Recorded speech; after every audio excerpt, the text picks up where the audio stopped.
Railway સ્ટેશનની ગોદીમાં ફરી એકવાર મહામુલા ઘઉં પલળતા રહ્યા, પણ રેલવેનું આંધળું તંત્ર ઊંઘતું રહ્યું. જોકે તીસરી આંખે ફરી એકવાર ઊંઘતા રેલવેને જગાડવાનો પ્રયાસ કર્યો. વડોદરાનું રેલવે તંત્ર એટલે અંધેર નગરી ગંડુ રાજા, ટકે શેર ભાજી ટકે શેર ખાજા. સતત 3 વર્ષથી રેલવેની ગોદીમાં લાખોની કિંમતના ઘઉં પલળતા રહે છે, પરંતુ રેલવેના આંધળા તંત્રની આંખો કોણ જાણે કેમ ખુલતી નથી. કાલે પંજાબથી 66,000 ઘઉંની ગુણો આવી હતી, જે પૈકી 15,000 ઘઉંની બોરીઓ ખુલ્લામાં પલળી રહી છે.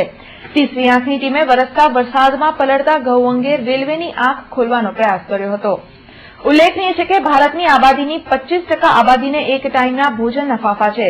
ભૂખમરાથી પીડિતા આ પ્રજા માટે ઘઉંનો એક એક દાણો મહામૂલો હોય છે, પરંતુ રેલવેની એસી ઓફિસોમાં આરામ ફરમાવતા અધિકારીઓએ કદી ભૂખ જોઈ નથી, એટલે તેમને કદાચ ભૂખ કોને કહેવાય તે ખબર નથી.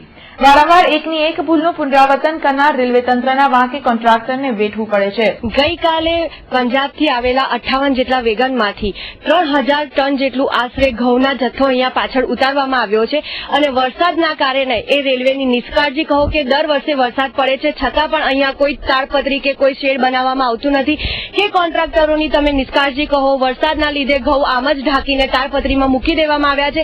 તમે જોઈ શકો છો મારી પાછળ કે ફાટેલી હાલતમાં પ્લાસ્ટિકની અંદર ઢાંકેલા ઘઉં માણસો સુધી તો પહોંચશે, પણ આ ગાય અને બકરીઓને અત્યારે તો આરોગવા માટે બેસ્ટ અનાજ મળી રહ્યું છે. ये पंजाब से आए हैं।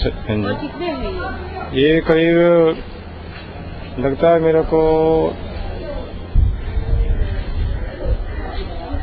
3600 टन के आसपास है। तो ये सामान ये आपको लगता है ये सब बिगड़ गया है पानी और बारिश के कारण? हाँ, ये सब बिगड़ गया। तो फिर अभी इसका क्या लगता है आपको क्या करना चाहिए? इसमें क्या है सर, ये सभी इनका रेलवे प्रशासन की इनका कमी है। कभी इसमें कि बोलते हैं कि वो इसमें छापरा पटकेंगे, और हमेशा ये बारिश के टाइम पे हर साल इतना ही खराब होता है, कम से कम 2,000 टन या इतना टन गेहूँ खराब हो जाता है। तो हर साल बिगड़ता है फिर भी कुछ नहीं हो रहा है? कुछ भी नहीं हो रहा है, और रेलवे प्रशासन कहता है कि इसको करवा देंगे लेकिन कोई कुछ नहीं होता। વર્ષની જેમ આ વર્ષે પણ ટીએનએની ટીમે રેલવે તંત્રને સફાળું ઝાકતું કરવા માટેના પ્રયાસો કર્યા છે.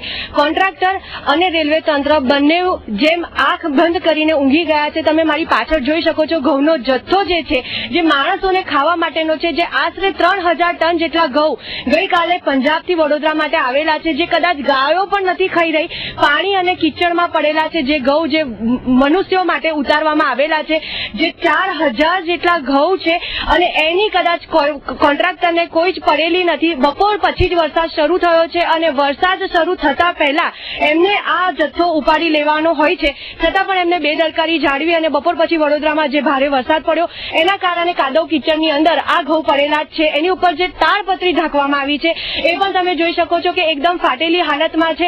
એની અંદરથી પાણી ઘઉંની અંદર જતું રહ્યું છે, અને ઘઉં ખાવા લાયક રહ્યા જ નથી. ઘઉં એકદમ લોટ જેવા બની ગયા છે, અને આજની તારીખમાં અત્યાર સુધીમાં કોન્ટ્રાક્ટરને આ ઘઉં માટે 4 લાખ સુધીનો દંડ થઈ ગયો છે. 4 લાખ રૂપિયા કદાચ એની માટે નજીવી રકમ હશે. ઘઉં જે કિંમતી ઘઉં છે, જે મનુષ્ય માટેના છે, એ ઘઉંને એને કોઈ જ બેદરકારી પૂર્વક અહીંયા મૂકી રાખેલા છે. આ ખુલ્લું જે ઉપર વાતાવરણ તમે જોઈ શકો છો, જેમાં વરસાદ પડી રહ્યો છે, રેલવે આને ખરેખર એક શેડ આપવો જોઈએ અને ઢાંકી અને મૂકવા માટેની એક વ્યવસ્થા હોવી જોઈએ. છેલ્લા ઘણા વર્ષોથી આ પ્રોબ્લેમ છે, અને રેલવે જાગતું જ નથી, અને કોન્ટ્રાક્ટરને પણ આની કોઈ ચિંતા સતાવતી નથી. વરસાદ આવતા પહેલા આનો કોઈ નિકાલ કરવામાં આવતો નથી.